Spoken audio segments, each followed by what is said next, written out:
Então, o samaritano, ele era a pessoa que tinha menos probabilidade de ajudar e ajudou. Resumindo, é isso. Né?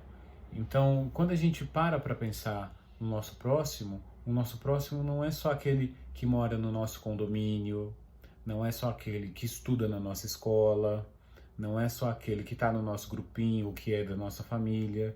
Muitas vezes, o nosso próximo é aquele que vai precisar da nossa ajuda e que ele vai, como aconteceu na história, ele não vai estar tão perto de você. Viu que o samaritano encontrou ele no meio de uma viagem.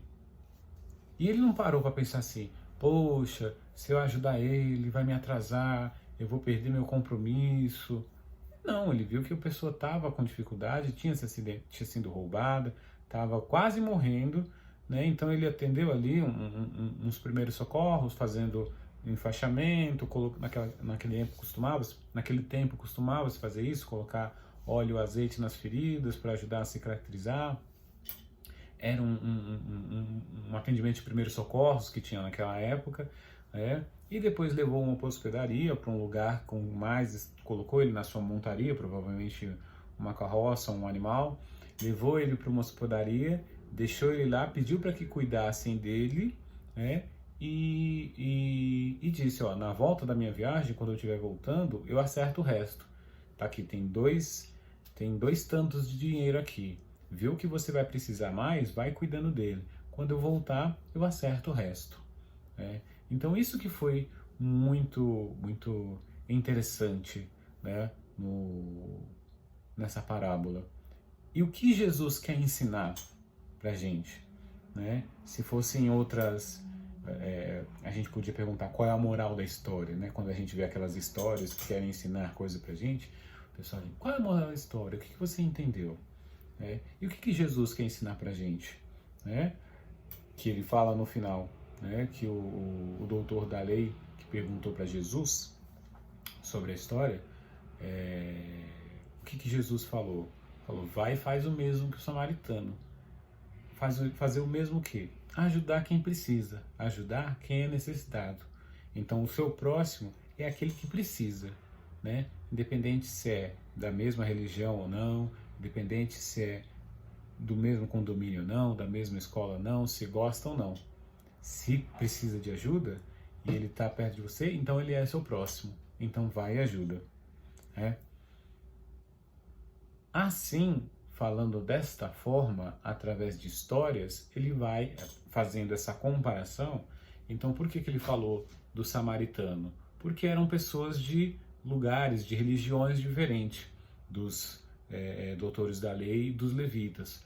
Por que ele falou a história da viagem? Porque naquele tempo era natural fazer viagens longas, né? Usar uma montaria, né, ir de uma cidade para outra para fazer comércio, para fazer tratamento, para estudar. Então, repara que ele não usou palavras que eles não entendessem, como se fosse uma física quântica.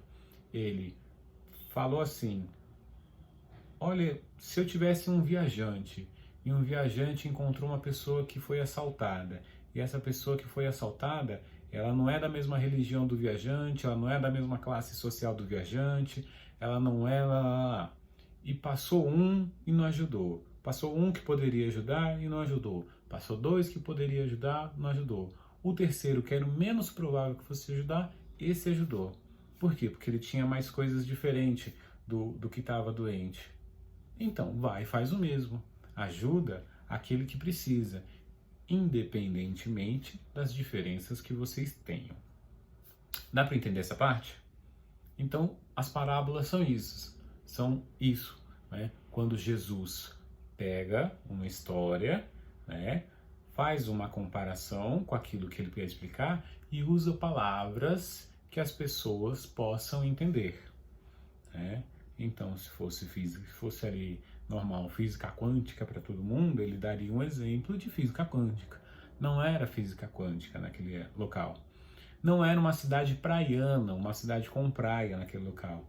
Então ele não falou de peixes, como em outras partes, em outras parábolas, ele falou de pães e peixes, né?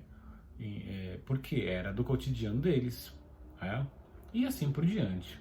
Né? O que a gente precisa organizar, o que eu gostaria que ficasse bem organizado, é que Jesus, ele utiliza desse recurso para conseguir, né, desse recurso de linguagem da comparação, para conseguir fazer com que as pessoas entendam aquilo que ele precisa, aquilo que ele quer explicar. Que é aquilo para ajudar a resolver o problema de todo mundo. Ficou claro até aqui? Sim? Se tiver dúvida, anota para a gente falar no sábado. Uma pergunta, né? A gente sempre vem com perguntas, sempre legal fazer umas perguntas assim.